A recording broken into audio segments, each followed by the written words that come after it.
কঠিন বিপদে আল্লাহর একটি নাম ধরে ডাকলে সেকেন্ডের ভিতরে গায়েবী সাহায্য আসবে। আল্লাহ তাআলা চাইলে আপনাকে কঠিন ও জটিল বিপদ থেকে হেফাজত করতে পারেন। আমরা অনেক সময় অনেক বড় ধরনের বিপদের ভিতরে পড়ে যাই, তখন সাহায্য করার মতো কাউকে খুঁজে পাই না। এরকম বিপদে যদি আপনি পড়েন, তাহলে আপনি আল্লাহর একটি গুণবাচক নাম রয়েছে, নাম ধরে ডাকবেন। মনে রাখবেন, এই আল্লাহর গুণবাচক নাম ধরে ডাকলে আল্লাহ তাআলা দোয়া কবুল করেন। এটা আল্লাহ তাআলা নিজেই বলে দিয়েছেন।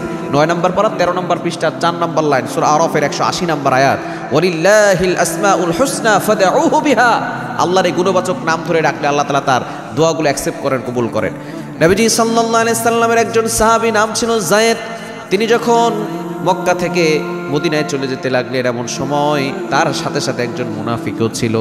এই মুনাফিক যখন তাকে বলল আমিও তোমার সাথে যাব, হঠাৎ করে তাকে একটা পাহাড়ের গুহার ভিতরে নিয়ে গেল।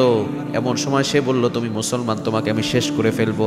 আমি আসলে মুসলমান না, আমি মুনাফিক সেজেছি, তোমার কাছে এসে তোমাকে হত্যা করার জন্য প্ল্যান করেছি।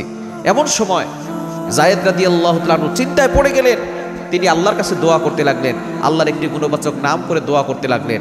এমন সময় দেখলেন আসমান থেকে একটা সাদা পোশাক পরিহিত লোক তার সামনে এসেছে, এবং সাথে সাথে যে তাকে হত্যা করতে এসেছিল তাকে এমনভাবে তরবারি দ্বারা আঘাত করেছে, তার শরীর থেকে গর্দান আলাদা হয়ে গিয়েছে, এবং সেখান থেকে তিনি বেঁচে গিয়েছিলেন একটিমাত্র আল্লাহর গুণবাচক নাম পড়ার কারণে।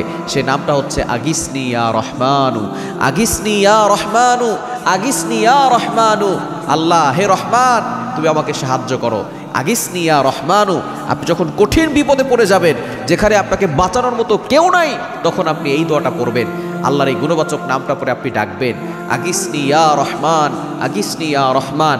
এই আমলটা করে আমি নিজে উপকার পেয়েছি, যাদেরকে বলেছি তারাও উপকার পেয়েছে। আপনি যখন দেখবেন আপনি কঠিন বিপদে পড়ে গেছেন, আপনাকে সাহায্য করার মতো কেউ নাই, এরকম আমাদের অনেক সময় হয়। আমরা এমন বিপদে পড়ে যাই, মনে হচ্ছে সাগরের মাঝখানে আছি, বাঁচানোর মতো কেউ নাই। এমন সময় আপনি এই জটিল ও কঠিন বিপদের সময় এই দোয়াটা পড়বেন, আগিসনি ইয়া রহমান, আগিসনি ইয়া রহমান। আল্লাহ পাক রব্বুল আলামিন সাথে সাথে আপনার জন্য গায়েবী সাহায্য পাঠাবেন। তবে অবশ্যই ইয়াকিন রাখতে হবে যে আল্লাহ একজন আছেন, তিনি আমার সৃষ্টিকর্তা, তিনি আমাকে বিপদ থেকে উদ্ধার করবেন। ইয়াকিন রাখবেন, আমল করবেন, দেখবেন আপনি সাথে সাথে ফল পাবেন ইনশাআল্লাহ।